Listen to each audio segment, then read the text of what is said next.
Bu pilekte emas, tirekte oldigan qo'g'in mi bu? Abdumetcan bu yer ostida qo'g'in o'stiradigan yezi bu.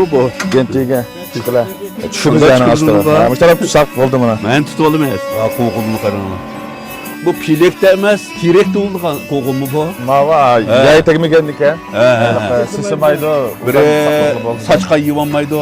Ma yo'g'on narsadan qo'rqa saçkan deganman. Kichik vaqtimizda qo'g'in saqlash uchun yer qata tizib eski kigizni bunda qiqib esa tupquna qo'g'in saqlanib qoldi ekan-ku. Esib saqlash bu ilmiylik ekanda bo'lsa. Makila Mahmudga qaylama yani. Ma ajoyib ishkina ma bu. Bu birisi taxminan qancha pulga to'xta?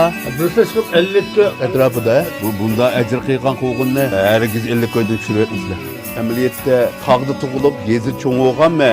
Lekin endi men esib qo'yib qo'g'in saqlaganni degan ko'rishim. Bu esilgan sira teqim tam kiramki deyman. O'zim tug'ancha ta'mda. Tam berdi ekan, ha.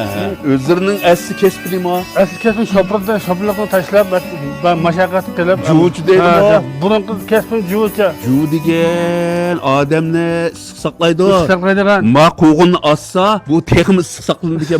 Ma juv bilan munosabatlik ma qo'g'inning saqlanishi. Qilgandan bu mashinani tashlab, yatigat shu tijoratni qildik. Balam bo'p. 10 yil oldin tijoratni qildik. Bu jiqraq aslamani.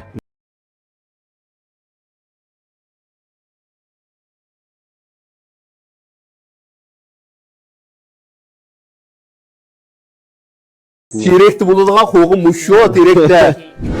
Kelinglar. Ondan to'lima. Qandaroq shidiqma, kelinglar. Voy biz avar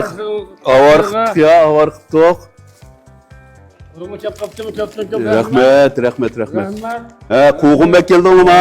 Eliqi tirekte bulunduğun qo'g'in mushu tirekte. Mana asla. Ha.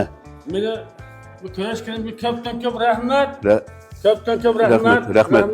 Görürmen dostlar, mana bu Metreyim efendim, bizdeki Diyhan kardeşimiz ötkende mening asrim bilan bulununki şu tirekte bulunduğun eliqi qo'g'inni chiqargandan keyin nurg'un ko'rurman qarindoshlarimiz mushu qo'g'in nerede deb mendan bek surishti qilib ketdi. Shunglashqa mushu qarindoshlarimiz neredeki şu qo'g'in bir tafsili deb bersa sen deb berafkan. Unda bo'lsa mushu qo'g'inchi ota balaning tunib olishingni, telefon qilishingni chin dilimda umid qilaman. Chuqum qo'g'ininglar yaxshi setiladi. Shininglar o'zingizga amsa. Ma'qul, rahmat.